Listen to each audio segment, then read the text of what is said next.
Hey everybody, welcome back. I'm gonna try to make this quick. Today we're gonna be taking a look at the distance drivers with this Build-A-Bag series. Now, I'm gonna be real here. Distance drivers are probably the second least used slot in the bag behind the mid-ranges. Primarily reason, I've got a slow arm. I cannot make the best use out of those faster discs. Now, with that being said, there are particularly three different slots that I'm looking for out of the distance drivers. One is going to be, completely honest, it's just going to be pure, utter beef. Backhand, forehand, it doesn't matter. 20, 30 mile an hour headwind. I don't want to have to worry about the disc turning over. So yes, I'm going to look for something way too overstable for my arm speed. Next, something that I can throw it flat on a forehand and get a really nice, just flexing shot. And then I'm also just kind of looking for a speed 11 that is usable backhand, something that I can throw flat, maybe slight little bit of anhyzer, get just a little bit of turn, and then just have a nice strong dump back. And then when it comes to forehand, just throw it on like a little bit of hyzer, just let it be able to pop up to flat, have a nice gentle turn, and again, just have that nice solid finish. All right, without further ado, everyone, let's go ahead and get right in. Whoa. I apologize for the interruption, everyone. Before we jump on in, I just want to say if you want to try out any of these discs or you just want to expand on your disc collection, be sure to visit GreatLakesDisc.com. Not only do they have an amazing selection of discs and accessories to elevate your game, they also have lightning fast shipping and they do amazing great things for disc golf. So go check them out. Also, use promo code LEFTY at checkout to save 10%. All right, now let's go ahead and get into the video. All right, so let's go ahead and jump right on in. The first disc we're going to go ahead and take a look at is the Discraft Scorch. Now, I have been throwing the Scorch for probably a good year and a half coming into this season, so I have a lot of experience with it.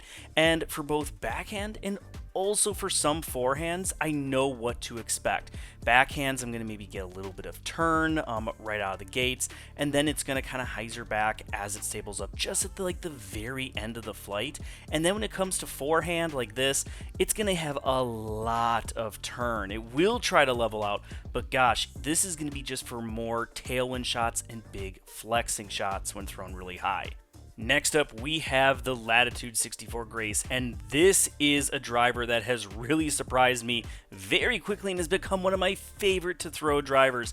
It's not quite as understable as the Scorch, and also resists torque a bit better as well. So for backhand, it is going to be just a lot straighter than the Scorch is, maybe a little bit of turn, but it's really just going to ride out straight and have a nice predictable finish. And then with backhand, when throwing it on just like the slightest of hyzers, it's gonna get turn, it's gonna flex, but it is really gonna have a nice strong finish back versus the Scorch. Really, it's just gonna level out, maybe have a fight back.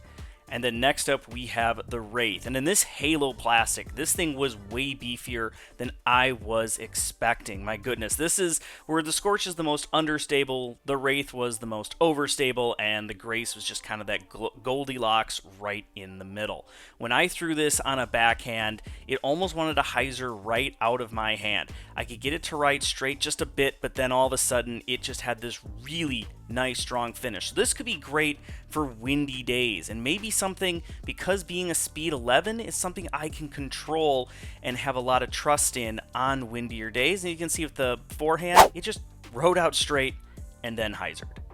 However, now we're going to get into the higher than speed 11, the real kind of distance driving discs. These are the ones that I'm using primarily just for forehand, very, very rarely for backhand. And we're starting with the Westside Sword. Now, unfortunately, I don't know the exact plastic, but it's some kind of glimmer plastic, maybe some kind of like a glimmered VIP X plastic. So it is a lot beefier than most swords that I have thrown. When I put it on a slight hyzer, it just doesn't want to turn at all. It just flips up to flat, holds dead straight, and then has a really strong finish. And then when I throw this really hard and flat, it does get a bit of turn, but with how fast it is and with how much glide it has, this was one of the furthest throwing distance drivers that really I've ever thrown when it comes to forehand. A lot of great distance potential. Now, next we do have the Trespass. This is in the Lucid X plastic, and this is again just being in the X plastic, the Lucid X, it is just a beefier version of the Trespass. I threw this a bit before switching over to Discraft, so again, I do have some experience with it, and it's very similar to the sword. Throw it, honestly, slight hyzer to flat, and it's just going to ride out straight. Great for those windy days with a nice finish, and I almost have to put it on an anhyzer line to get it to hold any kind of anhyzer. This is something that I would be using almost as a complement to the sword. Not as far and a little more overstable. Now, you're seeing another Scorch here. This is the flat top MJ Scorches that I always talk about. These things for me are one of the more overstable runs of the Scorch, and I love this for forehanding on windy days. That's right, a Scorch on windy days. When I throw this on a slight hyzer, it's going to ride out straight, maybe just a little bit of movement, a little bit of turn, and then a nice stable finish. And then, you know, when thrown on an anhyzer line, it'll hold it a little bit, but it's always going to check up at the end, even into decent winds. And because it has such great glide, whew, just like the sword, it has great distance potential.